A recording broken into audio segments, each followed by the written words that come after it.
के बाद श्रीनगर में मीटिंग जारी है। एलजी मनोज सिन्हा ने आपको बता दें कि हाई लेवल मीटिंग की है और इस मीटिंग में खास तौर से सुरक्षा हालात को लेकर उच्च स्तरीय यह बैठक की जा रही है। दिल्ली धमाके के बाद श्रीनगर में मीटिंग, एलजी मनोज सिन्हा ने किया हाई लेवल मीटिंग। आपको बता दें कि कल रात जो धमाका दिल्ली में लाल किले के पास मेट्रो स्टेशन गेट नंबर 1 के पास हुआ था, उसी को लेकर यह हाई लेवल मीटिंग की गई है। एलजी मनोज सिन्हा ने यह हाई लेवल मीटिंग की है। सुरक्षा हालातों को लेकर यह बैठक की जा रही है। लगातार नए खुलासे सुबह से हो रहे हैं। आपको बता दें कि कल रात गृह मंत्री अमित शाह की तरफ से भी कहा गया था, जैसे ही सुबह का सूरज निकलेगा मैं खुद पहुंचूंगा, खुद हाई लेवल मीटिंग मेरी तरफ से की जाएगी, आला अधिकारियों से बातचीत की जाएगी और सारे सवालों के जवाब मिलेंगे। और इसी सिलसिले में आगे चुके इस धमाके के तार जम्मू कश्मीर से भी जुड़ रहे हैं। जैसे कि बताया जा रहा है, जिस कार में धमाका हुआ है वो कार आखिरी बार पुलवामा में बेचा गया था, तो इसलिए जम्मू कश्मीर से भी इसका किस तरह से रिश्ता है और वहां पर किस तरह इस नेटवर्क को पनपने का मौका मिला। तो दिल्ली धमाके के बाद श्रीनगर में भी मीटिंग जारी है। एलजी मनोज सिन्हा ने हाई लेवल मीटिंग की है। सुरक्षा हालात को लेकर हाई लेवल बैठक बुलाई गई है, क्योंकि जम्मू कश्मीर इस तरह से काफी हसास हो जाता है और इससे पहले जितने भी आतंकी और भी घटनाएं हुई हैं, चाहे हाल की बैसन वाला मामला हो, उसके बाद अब जब ये मामला सामने आया है, जब दिल्ली में धमाका हुआ है, तो एक तरफ जहां दिल्ली में भी उच्च स्तरीय बैठकों का सिलसिला जारी है, वहीं अब जो जानकारी है उसके मुताबिक ये तस्वीरें जो आप देख रहे हैं, तस्वीरों से साफ जाहिर है कि एलजी मनोज सिन्हा ने दिल्ली धमाके के बाद श्रीनगर में मीटिंग ली है और एलजी मनोज सिन्हा ने हाई लेवल मीटिंग की है। सुरक्षा हालात का जायजा लिया है और सुरक्षा की नए सिरे से समीक्षा की है।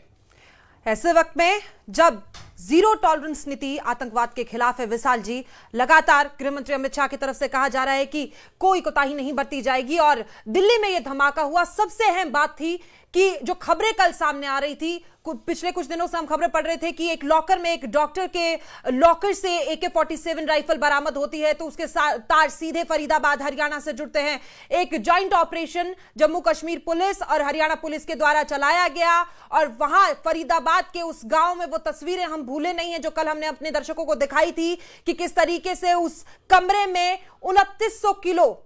वो जो सामग्री, विस्फोटक सामग्री मिली है, उसके बाद से कल जैसे ही वो डॉक्टर पकड़े गए, उसके तुरंत बाद शाम में लगभग 7 बजे दिल्ली के पास धमाका होता है। इसी खबर पर ज्यादा जानकारी के साथ हमारे सहयोगी मुदस्सिर कादरी हमारे साथ मौजूद हैं। मुदस्सिर, सुबह से अलग अलग खुलासे हो रहे हैं, फिलहाल क्या नई अपडेट आपके सामने है?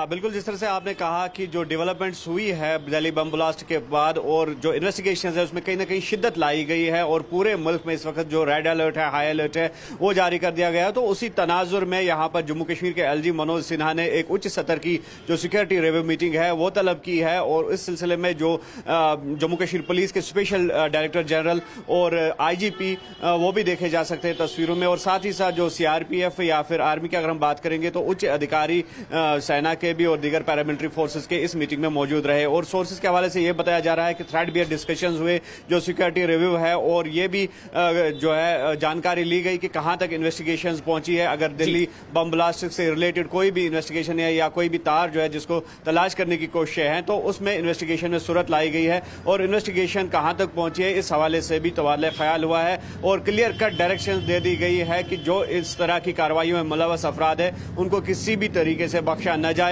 और हर जाविये से यानी कि हर एंगल से इस तहकीकात में जो है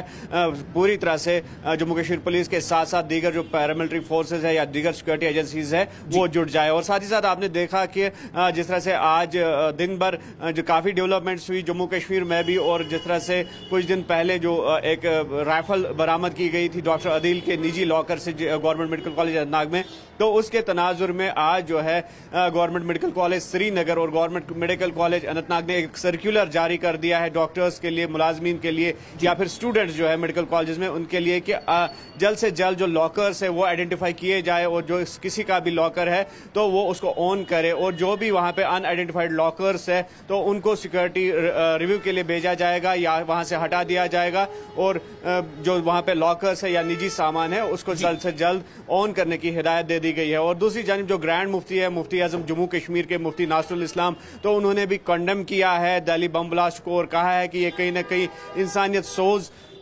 हरकत की गई है, जिससे काफी जो इनोसेंट लाइव्स है वो जाने जो है वो तल्फ हुई है और इसको किसी भी सूरत में बर्दाश्त नहीं किया जाएगा। और ये भी कहा है कि जम्मू कश्मीर के अवाम जो है इसके खिलाफ जो है वो खड़े हो जाए। ये ग्रैंड मुफ्ती नासिरुल इस्लाम का बयान है। तो कुल मिलाकर जो है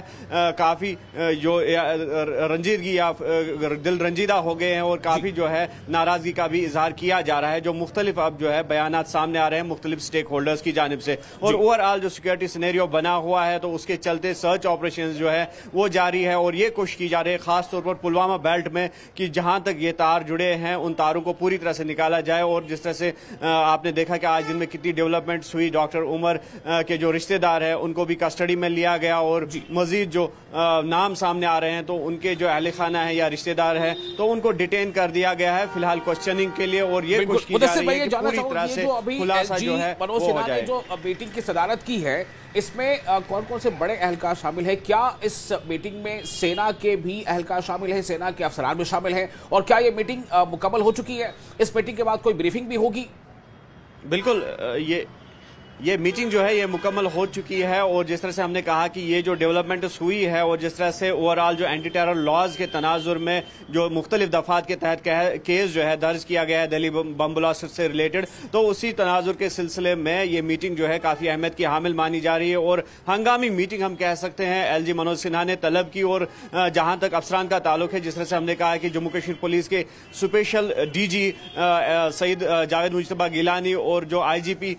VK बिरदी है तो उन्होंने इस मीटिंग में जो है शमूलियत इख्तियार की। और साथ ही साथ अगर आर्मी या फिर CRPF या दीगर जो इंटेलिजेंस एजेंसीज की हम बात करेंगे तो ये बताया जा रहा है कि आला अफसरान जो मुख्तलिफ सिक्योरिटी एजेंसीज है तो उन्होंने भी इसमें शिरकत की। और जहां तक टेरर फ्री या फिर जो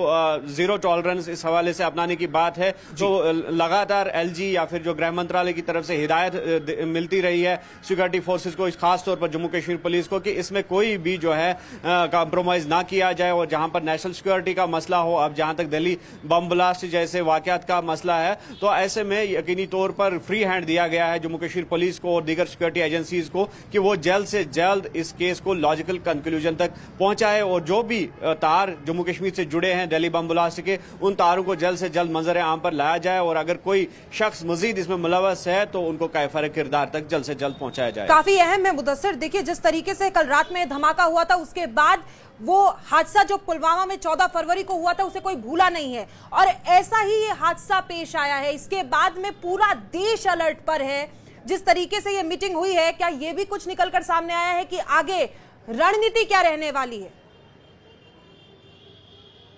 हाँ, सही बात है। अगर रणनीति की बात करेंगे तो एक जॉइंट जो है साइनर्जी अपनाई गई है और एक जॉइंट स्ट्रेटजी के तहत ही जो फोर्सेस है जम्मू कश्मीर पुलिस है तो वो फिलहाल चल रहे हैं और कोऑर्डिनेटेड एफर्ट के तहत ही इस केस को जो है वो सुलझाने की कोशिश की जा रही है। और यकीनी तौर पर यहाँ भी इसी तरह की हिदायत जो है वो दी गई होंगी फोर्सेज को और जो टॉप लेवल सिक्रेसी है वो भी मेंटेन रखने की जरूरत है। और जिस तरह से इन्वेस्टिगेशन की बात है तो अभी तक पुलिस या फिर जो दीगर सिक्योरिटी एजेंसीज हैं वो ये नहीं चाहेंगी कि पूरी तरह से खुलासा हो, क्योंकि इन्वेस्टिगेशन जो है वो हैम्पर होने का जो है खदशा हमेशा जताया जा रहा है। इसलिए जो टॉप लेवल सिक्रेसी है वो भी मेंटेन रखने की इसमें काफी जरूरत है। लेकिन जहां तक जो कार्रवाई का ताल्लुक है तो कार्रवाई हम देख रहे हैं कि लगातार कार्रवाई जारी है और टेरर फ्री जम्मू कश्मीर का जो नारा है जो LG मनोज सिन्हा लगातार देते हैं और जो लगातार प्राइम मिनिस्टर नरेंद्र मोदी अपने भाषण में कहते रहे या होम मिनिस्टर कहते रहे, तो उस सिलसिले में जो है पुलिस या फिर दीगर सिक्योरिटी एजेंसीज को एक फ्री हैंड जरूर दिया गया है। और आज भी उसी सिलसिले के तहत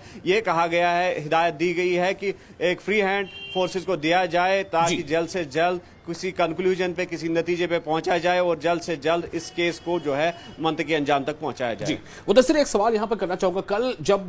देर शाम ब्लास्ट हुआ था दिल्ली में लाल किले के पास तो ऐसी खबरें भी थी कि जम्मू कश्मीर से भी पुलिस की कोई टीम वहां पहुंचने वाली है। क्या आपकी जानकारी में ये है कि कोई जम्मू कश्मीर पुलिस की टीम दिल्ली पहुंची है और क्या इसमें कुछ मजीद जानकारी जुड़ी है या उसमें कुछ और इंडिकेशंस आए हैं? बेशक बहुत सारी ऐसी बातें हैं जिनको यहां पर अभी चर्चा में लाया नहीं जा सकता, लेकिन अगर कोई टीम गई हो तो इस बारे में बताएं। देखिए, जाहिर सी बात है, जिस तरह से पहले ही हमने कहा कि कल जिस तरह से प्रेस रिलीज आया था पुलिस का सामने कि एक जो ट्रांसनेशनल मॉड्यूल जो है जैश मोहम्मद और जो अंसार गज़वतुल हिंद जो कि टेररिस्ट ऑर्गेनाइजेशंस थे उनका जो है वो बस्ट किया गया, और जिसके चलते जो है फिर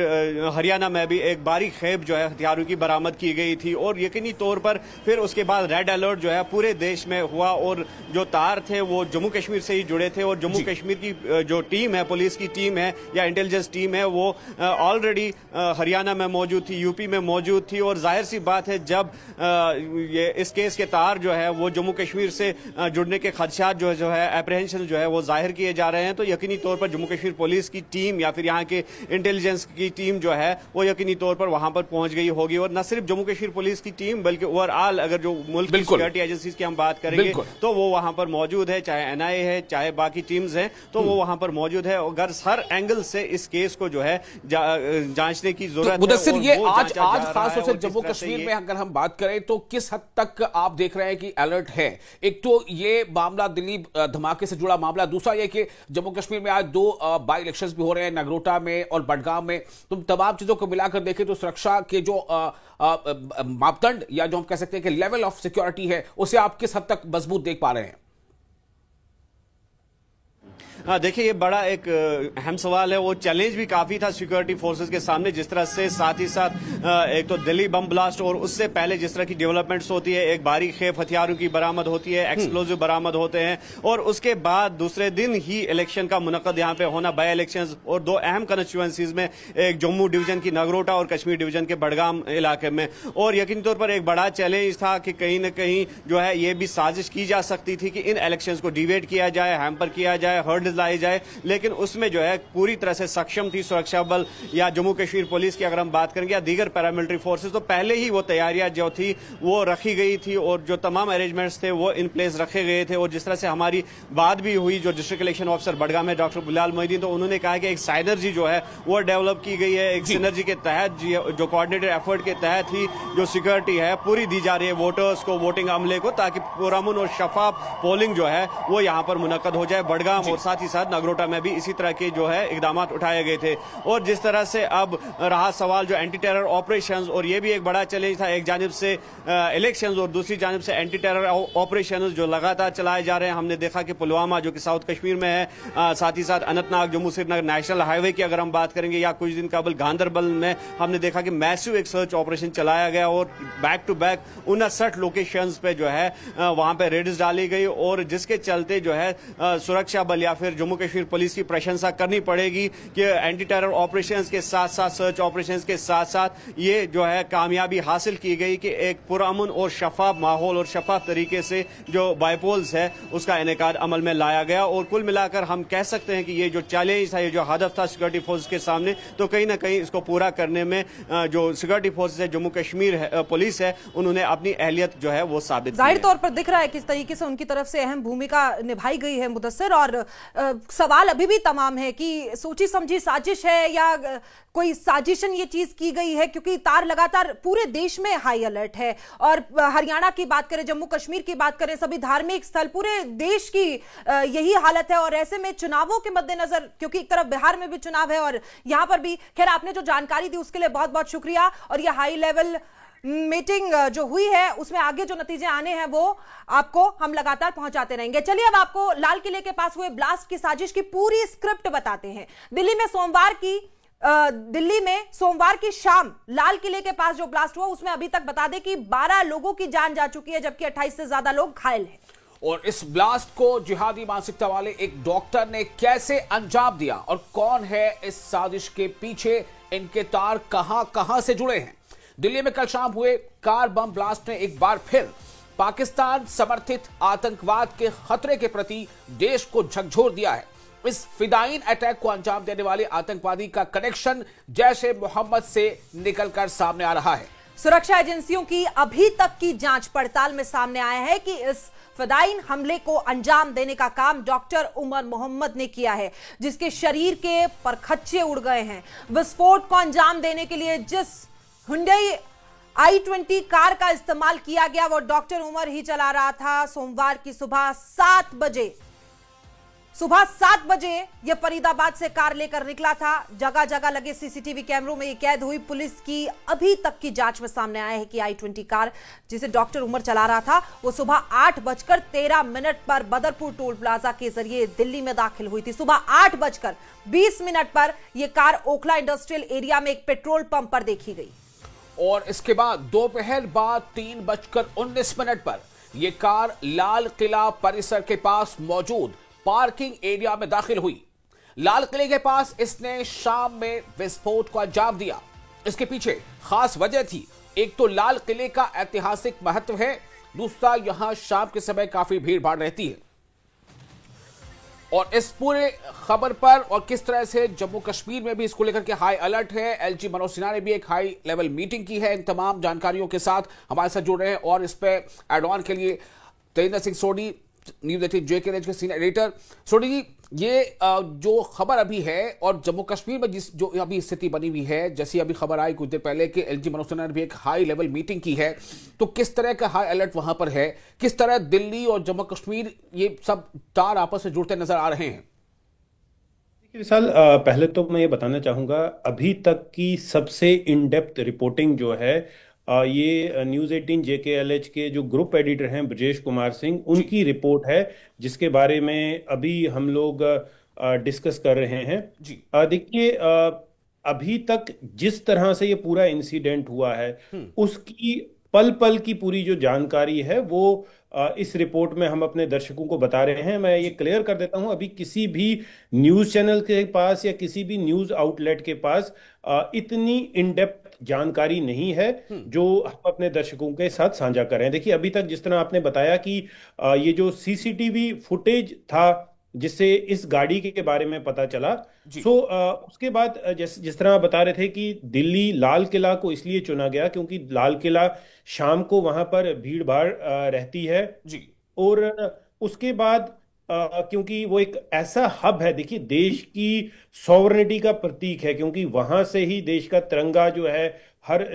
इंडिपेंडेंस डे, रिपब्लिक डे को फहराया जाता है। तो उसको टारगेट करना आतंकवादी एक सिंबॉलिक जेस्चर ये दिखाना चाहते थे कि हम कहीं पर भी टारगेट कर सकते हैं। तो ये जो पुलिस की अभी तक की इन्वेस्टिगेशन जिस तरह से हम डिस्कस कर रहे थे, जो हमारे ग्रुप एडिटर नेटवर्क 18 के ब्रजेश कुमार सिंह ने जो सारी रिपोर्ट जो है वो तैयार की है कि पूरे इंसिडेंट, ये जो आतंकवादी हमला, इसके तार कहां से और कैसे जुड़े हैं, तो मैं उस बारे में अपने दर्शकों को बताना चाहूंगा कि अभी तक जो पुलिस की इन्वेस्टिगेशन है उसमें यह पता चला है कि जो i20 कार थी ये डॉक्टर उमर चला रहा था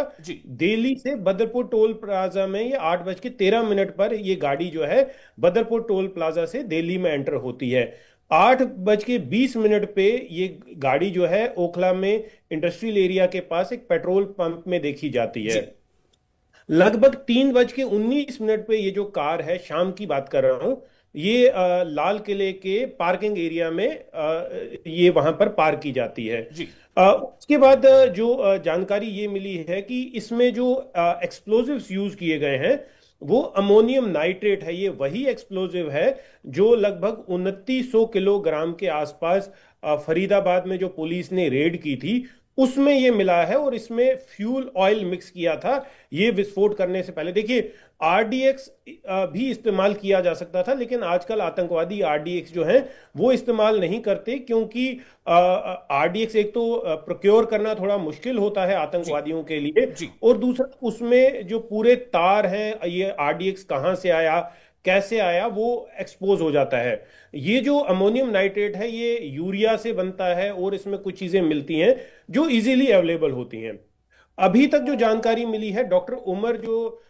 जम्मू कश्मीर पुलिस को जो पता चला है उमर के बारे में, क्योंकि डॉक्टर मुजम्मिल जो है वो अभी हिरासत में है, तो डॉक्टर उमर जिसके बारे में ये बताया जा रहा है कि वो ये गाड़ी में था और उसने ये फिदाइन अटैक जो है वो अंजाम दिया है। डॉक्टर उमर के बारे में अभी जानकारी ये है कि ये 24 फरवरी 1989 में पैदा हुआ था। इसने अपनी मेडिकल की जो पढ़ाई थी MBBS medical college, government medical college Srinagar से पूरी की थी, जहां पर ही ये मुजम्मिल के साथ इसकी दोस्ती हो गई। 2017 में इन लोगों ने अपना MBBS कंप्लीट किया और जहां इन्होंने GMC श्रीनगर में ही रेसिडेंसी भी की। उसके बाद ये कुछ साल से अल फला यूनिवर्सिटी फरीदाबाद में काम कर रहे थे। और अभी तक जो जानकारी मिली है, इन दोनों के कनेक्शन जो हैं वो जैश ए मोहम्मद आतंकी संगठन के साथ थे। और इनका मंसूबा ये था कि ना सिर्फ एक जगह बल्कि देश में मुख्तलिफ जगहों पर इन लोगों ने आतंकी हमले करने थे। इसी वजह से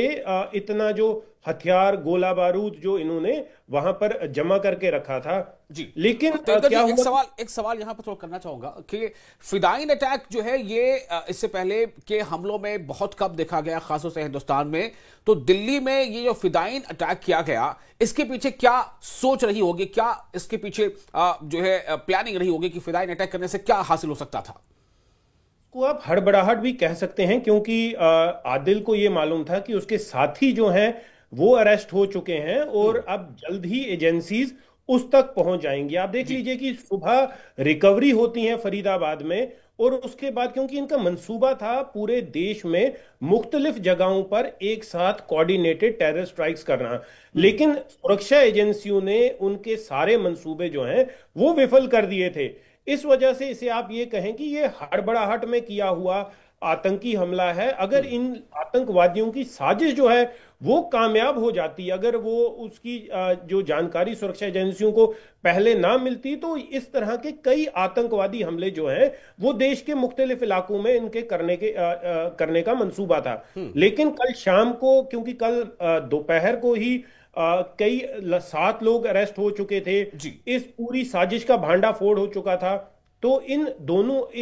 इन आतंकवादियों को या इनका जो मॉड्यूल है उनको ये मालूम था कि अब हम तक किसी भी टाइम पुलिस या सिक्योरिटी एजेंसीज पहुंच सकती हैं। तो इसलिए हड़बड़ाहट में इन लोगों ने इस आतंकी हमले को अंजाम दिया। और जैसे मैं पहले कह चुका हूं,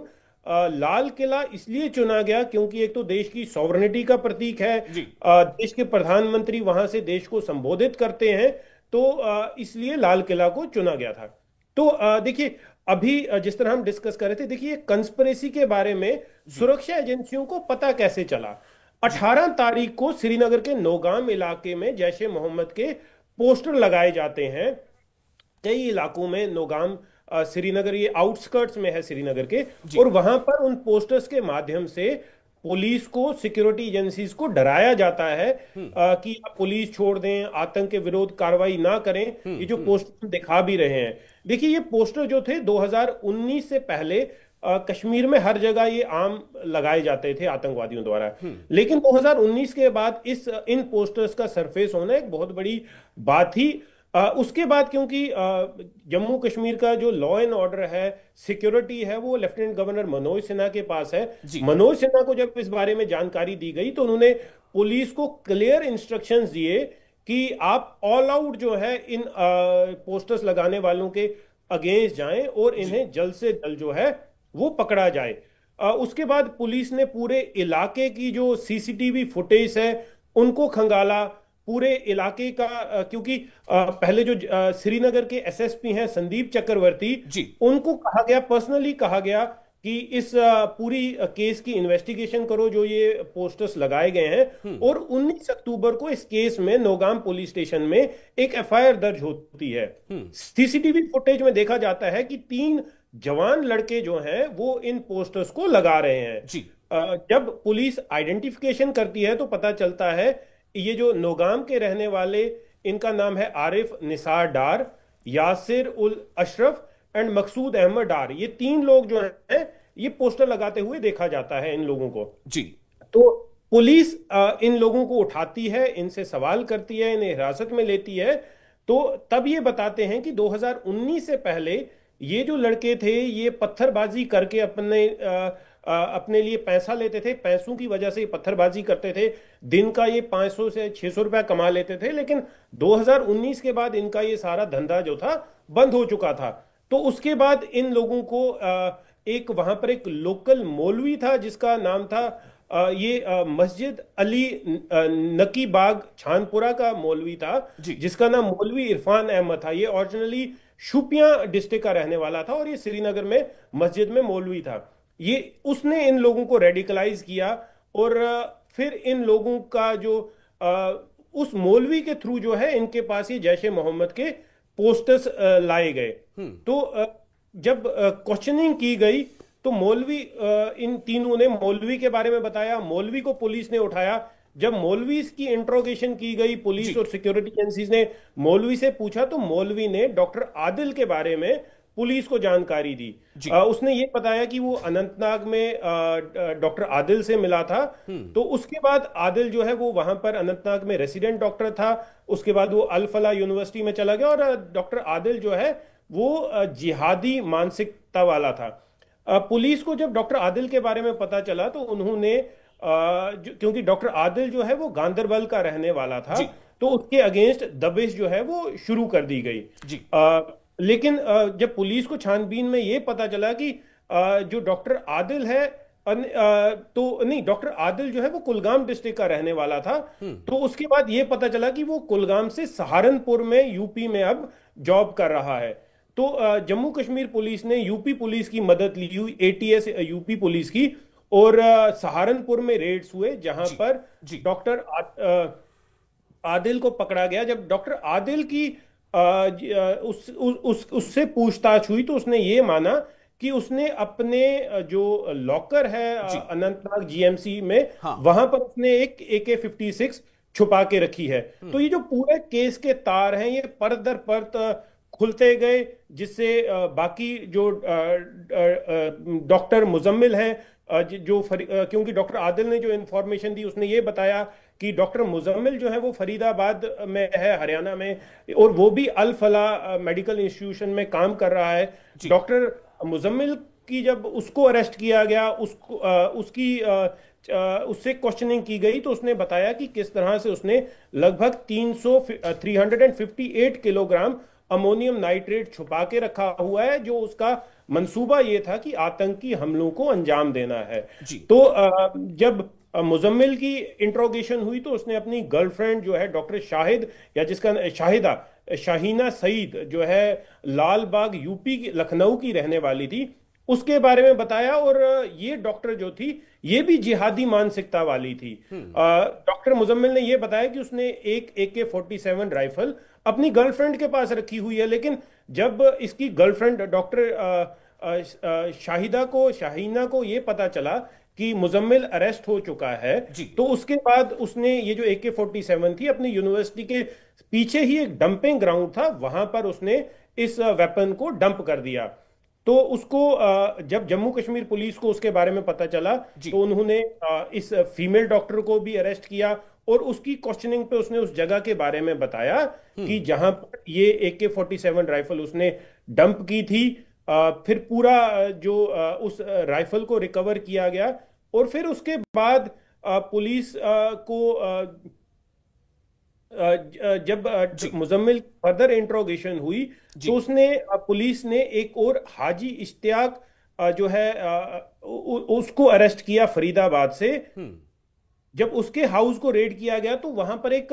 स्टनिंग, आप ये मान लें कि चौंकाने वाली बात ये थी कि लगभग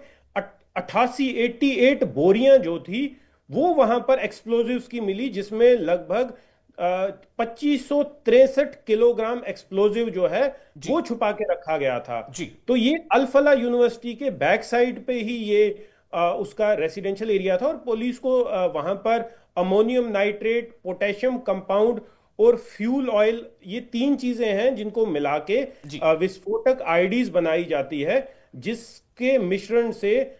हजारों लोगों को देश भर में मारने का मंसूबा था। तो इस स्तर पे ये टेरर प्लान जो था वो रचा गया था कि आतंकवादियों का प्लान ये था कि देश में मुख्तलिफ इलाकों में आतंकवादी हमला करके इतने बेगुनाह लोगों को मारने का जो मंसूबा था। उसके बाद फिर जब पुलिस को इस साजिश के बारे में पता चला, फिर मल्टीपल लोकेशंस जम्मू कश्मीर में और देश के कई अलग इलाकों में रेड्स की गई। हरियाणा के कुछ इलाकों में भी रेड्स हुई, जिसमें पुलिस को अभी तक 2 AK सीरीज की राइफल मिली है, एक चाइनीज स्टार पिस्टल मिली है, एक बेरेटा पिस्टल मिली है, और 2900 किलोग्राम के करीब एक्सप्लोजिव मटेरियल मिला है। ये एक्सप्लोजिव मटेरियल सिर्फ अमोनियम नाइट्रेट ही नहीं, बल्कि उसके साथ जो फ्यूल ऑयल है या पोटाश है, जो इन चीजों में मिक्स करके इन बारूद बनाने के, आईडी बनाने के काम आता था, वो ये सारा जो है ये विस्फोटक सामग्री मिली है। पुलिस और इन्वेस्टिगेशन एजेंसीज को यह भी पता चला है कि ये जो आतंकवादी हैं ये जैश ए मोहम्मद का मॉड्यूल था और इनका बहुत बड़ा मंसूबा ये था कि देश को भारत को ये हिलाना चाहते थे, भारत की कोर को हिलाना चाहते थे। तो इसलिए इनका ये जो इतनी भारी मात्रा में इन लोगों ने ये विस्फोटक सामग्री जमा करके रखी और इनका मंसूबा ये था, क्योंकि ये जितने भी आतंकवादी थे अभी तक जो जानकारी मिली है इनका कोई टेरर बैकग्राउंड नहीं था। तो इसलिए ऐसे लोगों को चुना गया, ऐसे लोगों को रेडिकलाइज किया गया जिन पे किसी भी सुरक्षा एजेंसी को शक ना हो। देखिए अभी और जो जानकारी हमारे ग्रुप एडिटर ब्रजेश कुमार सिंह की रिपोर्ट में हमें पता चली है उसमें यह है कि इंट्रोगेशन के दौरान जो डॉक्टर उमर है उसके बारे में यह पता चला है कि वो और मुजम्मिल श्रीनगर मेडिकल कॉलेज में एक साथ पढ़ते थे, बट इनकी जो आइडियोलॉजी थी, इनकी जो माइंडसेट था वो हमेशा से प्रो पाकिस्तान था और प्रो पाकिस्तानी इन लोगों का जो मंसूबे थे कि भारत में स्ट्राइक की जाए, भारत में आतंकी हमले किए जाएं। तो अभी क्योंकि इन्वेस्टिगेशन चल रही है, अभी जो जानकारी ये मिली है कि एनआईए को ये केस सौंप दिया गया है और भारत का जो नजरिया है जिस तरह से आप बता रहे थे वो बिल्कुल स्पष्ट है कि कोई भी आतंकी हमला जो है भारत पे वो एक्ट ऑफ वॉर होगा। ऑपरेशन सिंदूर अब हमारा नहीं है। मैं उसी सवाल पे आ रहा था। तो